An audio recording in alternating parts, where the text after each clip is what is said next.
Many of us have sensory kids, and I think they get that from us. That's why we live in cozy earth bamboo sheets, hoodies, pullovers, pajamas, and the new bubble cuddle blanket. Everyone in our extended family now sleeps under buttery, soft, temperature regulating cozy earth bamboo sheets. You gotta try these. They're risk free for 100 nights. Want a creative calming tool? Wrap your kids in the Cozy Earth Bubble Cuddle Blanket. You can get 20% off now at cozyearth.com with code CALM. I encourage you, I think your sensory kids will love the Kids Bamboo Waffle Knit Base Layer because it's kind of snug, but it's comfy and super soft against their skin. Just don't be surprised when it's all they wear, because I spend every day in my Cozy Earth bamboo hoodie and pullover. Head to cozyearth.com, use my code CALM for 20% off best-selling sheets, towels, pajamas, and more.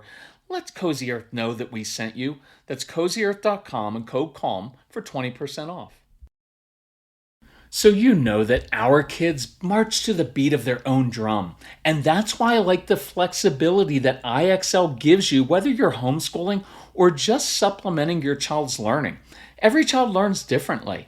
IXL adapts so kids can move ahead when they're ready, eliminating boredom and needless fights over, I already know this. If your kids are struggling with a certain topic, take a couple days off and then revisit it until it clicks. Whether your child is tackling new math skills or reading at a higher level, IXL meets them where they are and lets them move at their own pace. And IXL instantly grades work and explains mistakes so you don't have to. Make an impact on your child's learning. Get IXL now. Calm Parenting Podcast listeners get an exclusive 20% off an IXL membership when you sign up today at IXL.com/Kirk. Visit IXL.com/Kirk to get the most effective learning program at the best price. Man, we used to dread this time of year because it's like 6 or 8 weeks into the new school year, and we were getting so many emails and calls from school about Casey's behavior. Are you experiencing that now? Does it feel like your home is a little bit out of control, that you're overwhelmed at your wits' end as your child spirals a bit? You're not alone. All the pressures and stress of school and extracurriculars, the pace of modern life can be really difficult to manage. So how can we reset and change the negative momentum so that we feel back in control? That is what we're going to discuss on today's episode of the Calm Parenting Podcast. So welcome, this is Kirk Martin, and you can find us in our big fall sale at celebratecalm.com. And I messed up in that introduction. I think I'm going to keep it because I want to practice imperfection, even though it's really bugging me. So let's look at 7 different actions we can take to turn this around. Number 1, you know what this is going to be. Reset yourself. Before we get into what we can do for your kids, let's reset ourselves. Look, I know it can feel overwhelming now, like it will never change, but it will. So right now, just literally or figuratively, take a deep breath. Realize that what seems really dire or important right now probably isn't. When Casey was young, it seemed like he had his own seat in the principal's office. We had like our own parking spot for all those mandatory parent-teacher conferences. We felt like failures. We felt absolute despair every day, anticipating the next call. I want you to know it's going to be okay. That so much of this simply doesn't matter in the long run. It's just kid stuff they go through. Many of our kids, they're just not awesome in the kid world. So work on controlling your own anxiety about your child's future. Modern parents, I know you love your kids, but you spend so much energy feeling responsible for their happiness and their success and their moods. And I want you to be able to calm your nervous system to get a longer-term perspective and slow life down. Let's also reset the emotional balance in the home. Become more comfortable with your child being upset at you.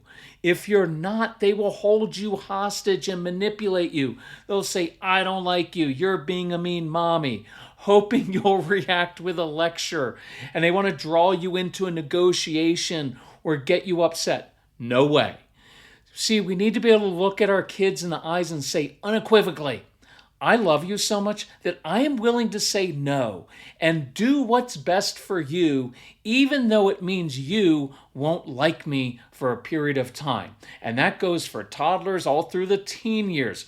Remember our phrases: your mood does not determine my mood. Your behavior does not change my behavior. So let's take a few minutes, a couple days. Let's kind of reconnect with ourselves and let's reset ourselves first. Number two, reset your schedule and kind of that balance of life. If you have a strong-willed child, you must slow your life down purposefully, because every single day your kids are going to melt down. They're going to fight each other. They're going to fight you over homework and dinner and bedtime. They're going to have anxiety over new experiences. So just plan for that every morning and afternoon and evening. You cannot overschedule your kids and expect them to keep up with that pace. So slow your life down. Say no to people. Say no to too much homework. You have the right to do that. I've been through that in previous episodes. Say no to homework. Say no to parts of homework. Say no to too many extracurricular activities. Let's do some resetting here. We're into the school year. What's not working? Where are we too busy? And what can we cut out that's not really helping us as a family? Say no to being busy just to be busy. Create downtime for your kids and for yourself, because discipline takes time and energy. Personally, I'd rather have more time to teach my child how to deal with his or her emotions, with that anger and anxiety and frustration and disappointment, or to teach my kids how to handle sibling conflict than just to complete some busy work or homework or running around. I'd encourage you to develop a few very simple, clear house rules. Post them on the refrigerator. Hey, no screen time until homework is completed. Everyone must cook at least one night per week. Whatever you want your rules to be, just be consistent, no wavering, but keep them simple and don't have too many rules. I'd encourage you to create traditions in your home that are always the same. And this is actually really important if you're divorced, if you have split custody. It's nice for the kids to know, no matter whose house we are at, every Monday night, Mexican food. Tuesday night, Technology Free Tuesday. Wednesday night, the kids cook dinner. And it could be pancakes, breakfast for dinner on Wednesday nights, whatever you want it to be. By the way, your kids will keep these traditions with their own kids, so it's kind of cool. But when you do this, everybody knows what to expect. You can look forward to it, knowing it's one thing in your crazy schedule that always remains the same. And likewise, kind of eliminate surprises in your schedule, because you and I have kids who don't do well with transitions and changes in plans. So I love having a whiteboard in the kitchen with all the week's activities written down, because seeing that schedule can be calming. One tradition in our home was always talking about weekend plans on Thursday night. And every Sunday night at dinner, we talk about our plans for the week, because that would help eliminate surprises. And I'm not recommending that you do this, although I kind of am. About once a quarter, every couple months, I would go and I would pull Casey out of school at like 9:30 in the morning for an appointment. And then I would take him and we would go drive go-karts, skate, play mini golf, get ice cream, and just enjoy the day together. We laughed, we played, we reset ourselves that way. I was letting him enjoy being a kid. It's kind of like we do as adults when we take that mental health day off from work. And he didn't care about having perfect attendance. So it depends on your child. And not everybody has that flexibility. But even taking your child out for an extended lunch sometimes, to someplace fun where you can simply relax and enjoy each other, can be extremely helpful. I will tell you, with the passage of time, I wish I had done that more. It's not like it's going to hurt your kids to do that. And it's extremely helpful. And I would make it a priority. Cut out some of those other activities, cut out some of the homework, and make it a priority to get outside, to play a lot. And I would normally say little kids need to do that, but big kids need to play and run around and explore. And if that means not getting homework done some nights, that's fine, because I'd rather you play and laugh as a family. With older kids, occasionally just take them out late on a school night for some kind of snack or dessert. It's just kind of fun. It mixes it up and you'll have really great talks. Okay, number 3, reset your priorities and what is really important, because once the school year's on, it's like, man, it's like you don't get a break from September until like next May or June. So now we get to focus on what's really important. So here's kind of some guidelines we always had. Look, we wanted to raise a curious child who loves to learn, not just a child who gets good grades. We wanted a responsible child more than a well-behaved child. Some of your kids are just not, they're just going to struggle. And they're going to be like 0 for 2 on their kind of kid report card, right? Because your job is to get good grades and be good behavior. And your kids are like, well, I'm kind of 0 for 2. So let me give you a fun example. So we were hiking one day and we kind of encountered this kid, and he was about like age or 12, heading back with a big backpack on with camping gear. And I remember looking at Mrs. Coleman, I said, you know what, I bet that kid could camp out here in bear territory by himself. He'd know how to pitch his tent, secure the food away from bears, be conscientious, manage the details, handle anything going wrong. And I said, I'd hire that kind of kid. But I bet he doesn't clean his bedroom or always do his homework. So about 7 or 8 minutes later, we run into his dad and younger brother. And dad confirms, hey, he's very responsible. Yeah, he could camp overnight alone. And I said, may I ask you a question? Does your son clean his bedroom? And the dad responded with this definitive no. And also confirmed that he fights over homework. This is just how our kids are. Not always great at the kid world, but responsible in the adult world. So focus on that, because we're not raising our kids to be kids. We're raising our kids to be adults. Number 4, connection is critical. Simply put, if you do not have a healthy relationship and connection with your child of any age, no discipline's going to work, and your home will continue to spiral. If you have constantly kind of corrected and been negative, if your child feels like the black sheep of the family who's always in trouble, you must first heal the broken relationship and create a more connected, trusting relationship. Otherwise, you will be met with predictable defiance or a child who is shut down. Looking back, this is what ultimately changed Casey's behavior and our relationship more than any particular strategy or technique. In so many situations, I felt entirely justified in laying down the law or laying into Casey about his attitude or behavior. But I chose humility because it broke down the walls. It took away the shame. It made him more receptive to my instruction. It de-escalated situations so we could all get to a better place inside before talking and problem solving. Just do not lose that connection with your child. Do not withdraw like I did. When I was a young dad, I was like, fine, you know what, you guys would be better off without me. And I would justify, you know, when that kid stops being so difficult, I'll have a relationship with him. Don't repeat that same pattern that you learned from your own parents. I know these kids can be tough to connect with, but find things to bond over. Take an interest in their music, even if you hate it, in their interests. Ask them to teach you something. But stay connected, because that will help immensely, especially in the teen years. And again, it is that connection that got Casey and me through the toughest, most intense situations. Here's what one family began doing. I love this. The dad began requiring his older son to go for a 30-minute walk with him before getting on screens. And the strong-willed son replied, so basically extortion, right? And dad said, pretty much, let's go. And they began walking and talking, which I love. Now the other kids started asking for that one-on-one time as well. So now they rotate time. And this dad now gets his 30-minute walk in at night and one-on-one time with his kids. You may not have time for that, so do 10 minutes, 15 minutes together. Make time to connect.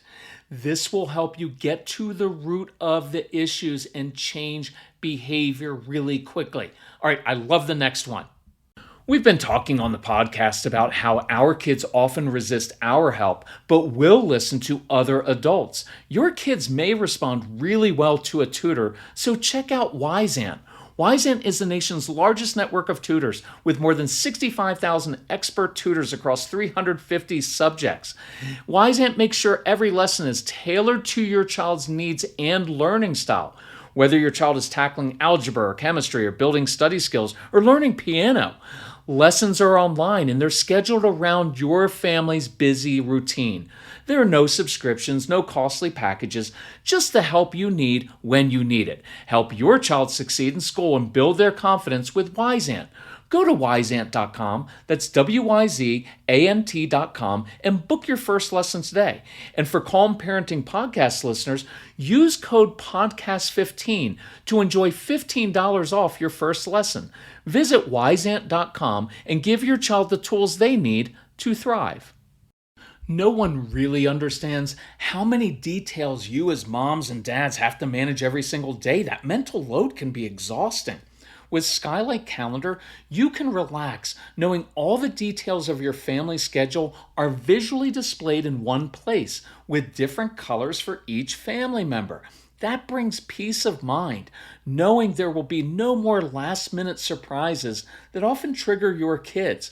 SKYLIGHT Calendar seamlessly syncs all of your calendars. You can manage events, chores, even grocery lists on the go with the free SKYLIGHT app. And that means less stress. Try it for 120 days, and if you're not 100% thrilled, you can return it for a full refund, no questions asked. Right now, SKYLIGHT is offering our listeners $30 off their 15-inch calendars by going to myskylight.com/parenting. That's myskylight.com/parenting for $30 off your 15-inch calendar. myskylight.com/parenting. Number 5, assume the best about your child's motives. Human nature says we assume the worst about others' motives and the best about our own. See, when my son spills something in the kitchen, it's because he was careless and sloppy.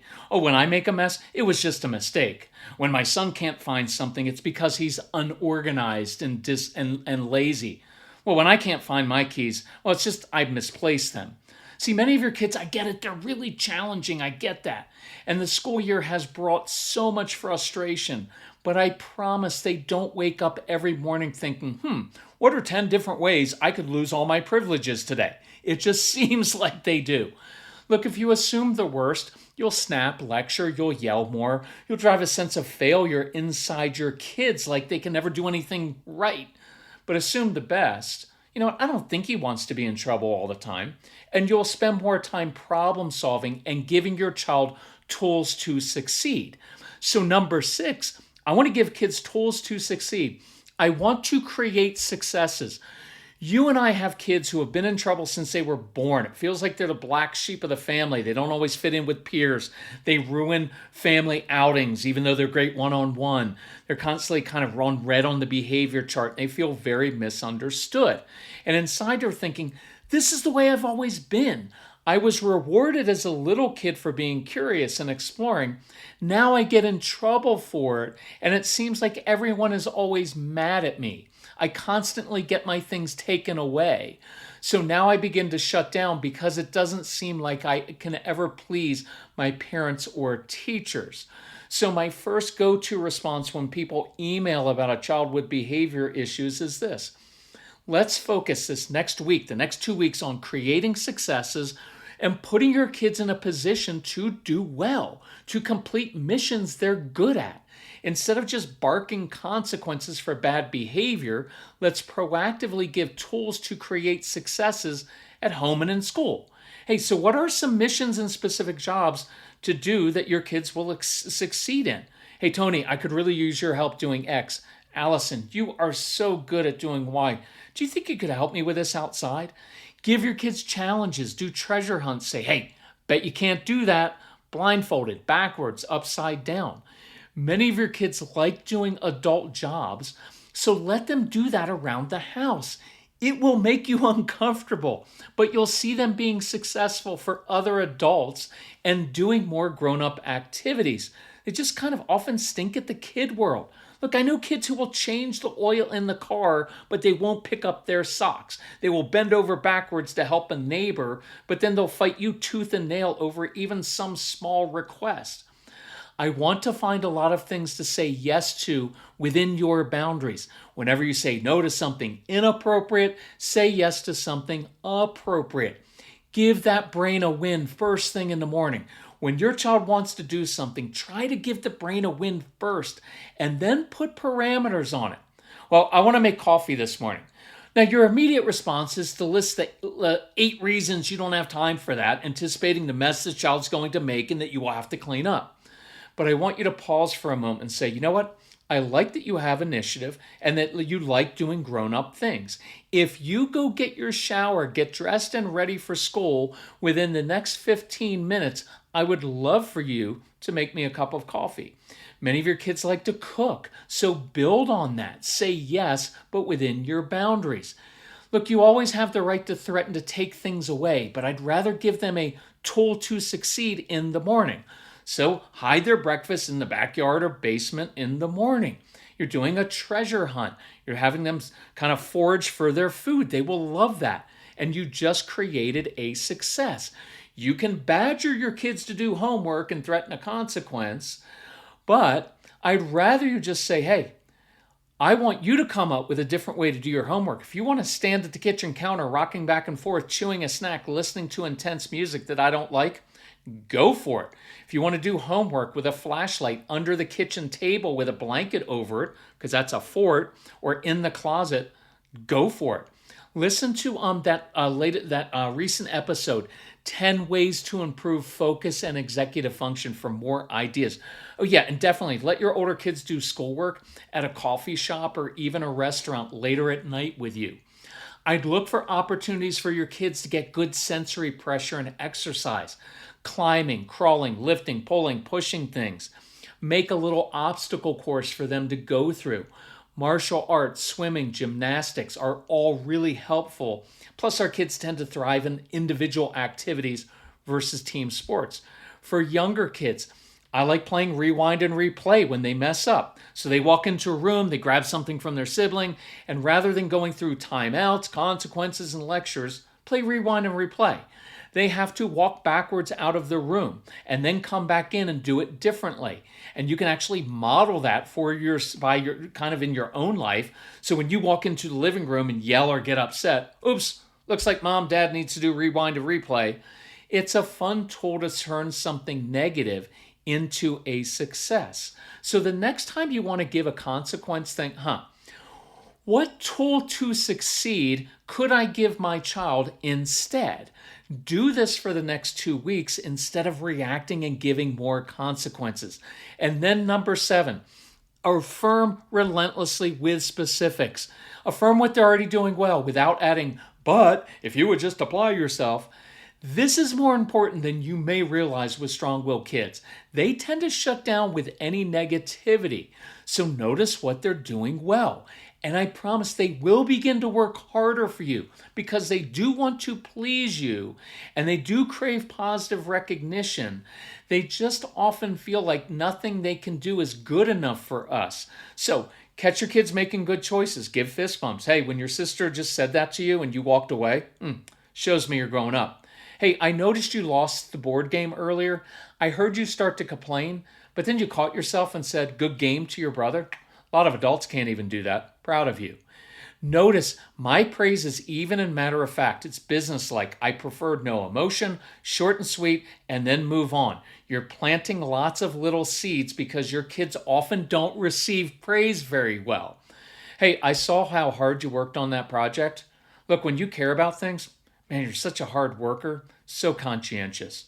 Hey, the Hendersons down the street stopped me to tell me that you stopped by to check on them the other day and helped Mr. Henderson by taking out his trash. And it's such a great quality you have. Then change the subject. Hey, I'm proud of the choices you made with your friends the other night. That tells me I can trust you with more freedom. Notice those things. So here's a really cool example I wanted to share with you of how to do this. A mom emailed, and this was kind of what set off this podcast. I was at my wit's end with my strong-willed son. Everything had become negative. Constant threats and taking away things, emails from school, constant talks with him, and my son saying, I'll do better, Mom, don't be angry. And it broke my heart. One day after school, I was so upset, I just turned on your podcast in the car, and I noticed my son looked up from his phone and began listening. He said, this guy seems like he gets it. And I asked why. And my son said, well, because I don't wake up every morning wanting to be in trouble. I just don't always know what to do differently when I get anxious and overwhelmed. And the mom said, again, my heart just crumbled. So then my son said, why don't we get his programs and listen to them together? Then we both can change. And the mom said, I began crying and I pulled the car over. And she said, we've been listening to your programs in the car and sometimes at home. Then she said, they're way more helpful than your podcast. I hope you're not offended. I'm like, I'm not offended. My podcast is very short. I can go into much more detail in the programs. So my son said, Mom, here are two things I'm going to change. I'm going to figure out a way to do my chores and homework on my own. And as long as I do, you can't lecture me. Let me handle it and figure it out. And so Mom said, she asked him, well, what can I work on? And her son said, Mom, didn't you listen to Kirk? He said, my job is to control myself, not you. That's up to you. And Mom was floored. And I love that. And the mom said she's been controlling her own anxiety, prioritizing what's really important and saying no to a lot of stuff, giving her son more space and affirming what he's doing well. I think that's perfect. So choose maybe 3 of these 7 steps we mentioned today and begin working on those this week. Let your kids listen to the podcast and the programs. They will surprise you when you treat them more like adults and give them some say over life. If you need help getting the programs, we've got a big fall sale going on at CelebrateCalm.com. If you need help financially, reach out to Casey. It's CASEY at CelebrateCalm.com. Moms and dads, I am so proud of you. This is hard work. And you are doing it. So if we can help you out with this, let us know. But I have so much respect for you. Let's reset this week and set us up. And maybe we reset so we can get through Thanksgiving. And then we'll reset again as we head into the new year. All right. Love you all. Talk to you soon. Bye-bye.